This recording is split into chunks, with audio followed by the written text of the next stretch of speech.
សួស្តីបងប្អូនទាំងអស់គ្នាថ្ងៃនេះខ្ញុំមានរឿងថ្មីមួយទៀតហើយសម្រាប់ចែកជូនដល់បងប្អូនទាំងអស់គ្នាស្ដាប់កំសាន្តរឿងនេះដែលគឺបានមកពីប្អូនប្រុសម្នាក់ដែលគាត់មានឈ្មោះថាប្អូនប្រុសវិបុល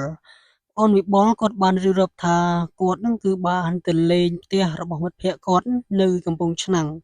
ហើយក៏រឿងចម្លែកនេះក៏បានកើតឡើងហើយក៏គាត់ក៏បានភ័យព្រួយតាំងពីពេលនោះមករហូតបាទគឺមិនដែលភ្លេចនៅរឿងរ៉ាវទាំងអស់នោះទេតើរឿងរ៉ាវយ៉ាងណាសូមបងប្អូនកុំភ្លេចជួយចុច Subscribe ដើម្បីបន្តសាច់រឿងរបស់យើងទៀតហើយវិបុលគឺជាអ្នកនៅភ្នំពេញតែបានឆ្លៀតពេលវេលាហ្នឹងដើម្បីទៅលេងផ្ទះរបស់មិត្តភ័ក្តិគាត់គឺនៅឯខេត្តកំពង់ឆ្នាំងដែលមិត្តភ័ក្តិរបស់គាត់គឺមានឈ្មោះថាសារ៉ាហើយផ្ទះរបស់សារ៉ាគឺជាផ្ទះឈើបុរាណដែលស្ថិតនៅក្នុងខេត្តកំពង់ឆ្នាំងណាហើយភូមិនោះគឺមានសភាពស្ងប់ស្ងាត់ខ្លាំងណាស់ហើយអ្នកភូមិគឺតែងតែចូលដេកបាទនៅម៉ោង8ទៅ9យប់បាទហើយនៅពេលយប់មុនដំបូងហ្នឹងហើយវិបុលនិងសារ៉ាក៏បានពិសាកាហ្វេដល់ម៉ោង11យប់ដោយសារតែខ្យល់នៃអាកាសធាតុនៅទីនោះគឺត្រជាក់ហើយលោកវិបុលគឺមិនដែលលក្ខណៈថាធ្លាប់ជួបនៃភាពស្ងាត់ជ្រងំនៃបែបនេះឡើយដោយសារនៅខាងភ្នំពេញហ្នឹងគឺមានសភាពអ៊ូអរហើយទោះបីជាចិត្តភ្លឺក៏នៅតែមានមនុស្សដែរណាបងប្អូនបាទហើយគាត់ក៏បានបបួលសារ៉ានឹងលក្ខណៈថាដើរលេងនៅតាមដងផ្លូវនៅក្នុងភូមិហ្នឹងណាបាទហើយល្អជាងអង្គុយលេងនៅក្នុងផ្ទះសារ៉ាក៏បានស្ទាក់ស្ទើរហើយប្រាប់វិបុលថាកុំអីភូមិយើងនេះគឺម៉ោងនេះគឺខ្មោចខ្លាំងណាស់បាទគឺគាត់ថាសម្បូរទៅដោយវិញ្ញាណអាក្រក់ដែលចេញពីកណ្ដាលយប់អីចឹងណាហ្នឹងហើយបើមានសម្លេងអ្វីប្លែកគឺកុំទៅក្បែរអសោះណាបាទហើយសារ៉ាគាត់ប្រាប់វិបុលអញ្ចឹងឯងតែវិបុលហ្នឹងគាត់មិនជឿទាំងអស់ឡើយបាទហើយទីបំផុតសារ៉ាក៏យល់ព្រមដើរលេងជាមួយមិត្តភ័ក្តិរបស់ខ្លួនតែមានអារម្មណ៍ថាដូចជាមានស្កប់សោះបាទពួកគេទាំងពីរនាក់បានដើរតាមផ្លូវលំនៅក្នុងភូមិហើយភាពងងឹតគឺខ្លាំងណាស់រហូតដល់ពួកគេនឹងគឺត្រូវបើកពេលទូរស័ព្ទណានៅពេលដែលម៉ោង12យប់អាធ្រាត្របាទសំឡេងចម្លែកមួយបានលន់ឡើងពីចម្ងាយអីចឹងណាបាទវាជាសំឡេងបែបលក្ខណៈថាស្អកដូចជាសំឡេងពងអីចឹងណាបាទបូកជាមួយនឹងសំឡេងខ្យល់ចឹងទៅគឺវែងអន្លាយតែម្ដងវិបុលក៏ភ្ញាក់ផ្អើល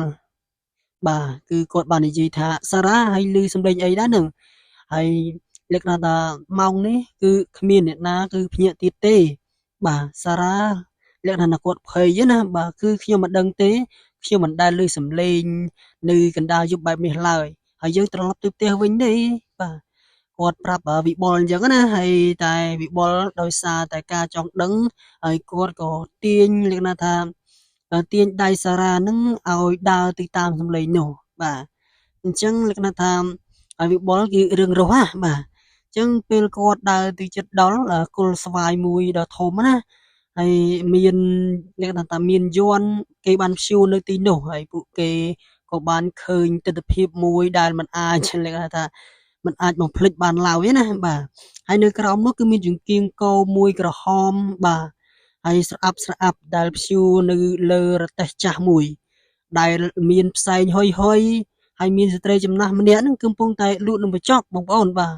នៅកណ្ដាលម៉ោង12យប់អាធ្រាត្រហ្នឹងគឺស្ងាត់ជ្រាបហើយមិនដេចក៏មានស្ត្រីម្នាក់គឺលក់នំបញ្ចុកបងប្អូនណាបាទហើយស្ត្រីលក់នំបញ្ចុកនាងមានសម្បុរស្លេកហើយលក្ខណៈថាស្លេកខ្លាំងណាស់រហូតដល់លក្ខណៈថារហូតដល់មើលទៅគឺពណ៌ខៀវហើយនាងស្លៀកពាក់ហ្នឹងគឺសម្លៀកបំពាក់ខ្មែរបុរាណអីចឹងណាបងប្អូនបាទហើយសក់របស់នាងគឺប្រផេះប្រប្រេះអីទៅបាទគឺពិបាកមើលមែនតែនបាទអញ្ចឹង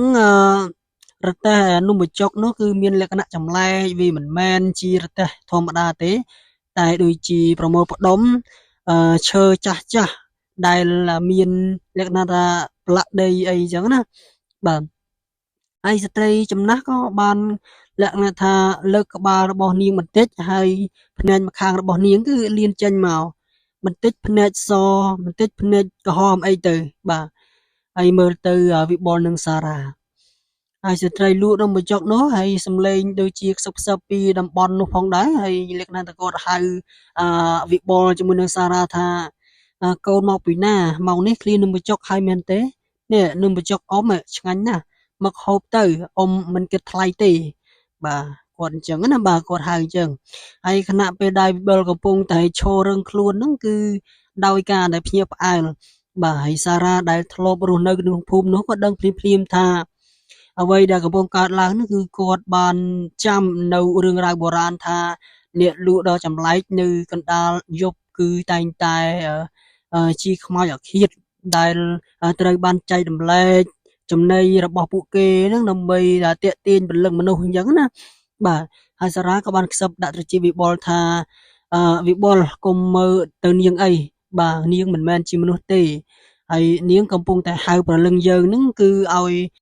ទៅកន្លែងនាងតែប៉ុណ្ណោះបាទហើយសារ៉ាក៏បាននិយាយប្រាប់វិបុលអញ្ចឹងណាបាទពេលវិបុលបានឮហើយពួកគេទាំងពីរក៏បានរត់ត្រឡប់មកផ្ទះវិញយ៉ាងលឿនផងដែរហើយទាំងបោះបង់ចោលនៃទូរស័ព្ទនិងពិលរបស់ពួកគេនៅទីនោះតែម្ដងពួកគេមិនហ៊ានងាកក្រោយឡើយបាទពេលពួកគេបិទទ្វារលក្ខណៈថាគេទៅដល់ផ្ទះគឺគេបិទទ្វារយ៉ាងណែនហើយពួកគេដកដង្ហើមធំបែបភ័យខ្លាចអីអញ្ចឹងណាបាទហើយឮសំឡេងដែលលក្ខណៈថាមួយដែលដើរនៅតាមទ្វារមាត់ផ្ទះគេអញ្ចឹងណាបាទវាជាសំឡេងគោះចាននិងសំឡេងស្អកស្អកដែលនៅលក្ខណៈថាគោះទ្វារនៅក្រេកក្រោកមុខផ្ទះគាត់ចឹងឯងដែលផ្ទះរបស់សារ៉ាគឺនៅចុងភូមិអញ្ចឹងគឺឆ្ងាយដាច់ពីអ្នកដតីអញ្ចឹងណាបាទ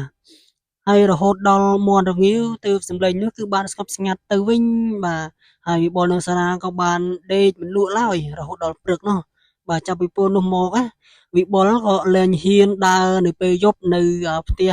របស់សាណានោះទៀតដែរនៅភូមិនោះទៀតដែរបាទហើយប្អូនប្រុសវិបុលក៏បានរៀបរាប់ថាតាំងពីពេលនោះមកគឺគាត់ខ្លាចហើយក៏មិនហ៊ានដើរយប់ពាក់កណ្ដាលម៉ោង12អញ្ចឹងដែរបាទពីពេលនោះមកគឺគាត់លក្ខណៈថាមិនចង់ទៅហ៊ានទៅលេងផ្ទះរបស់សារ៉ាម្ដងទៀតទេដោយសារតែជួបហេតុការណ៍បែបនេះអីបាទគឺគាត់ចង់លក្ខណៈថារៀងចាលបាទហើយរឿងនេះក៏ត្រូវបានបញ្ចប់ត្រឹមហ្នឹងណាបងប្អូនបាទតើបងប្អូនយល់យ៉ាងណាដែរចំពោះរឿងនេះណា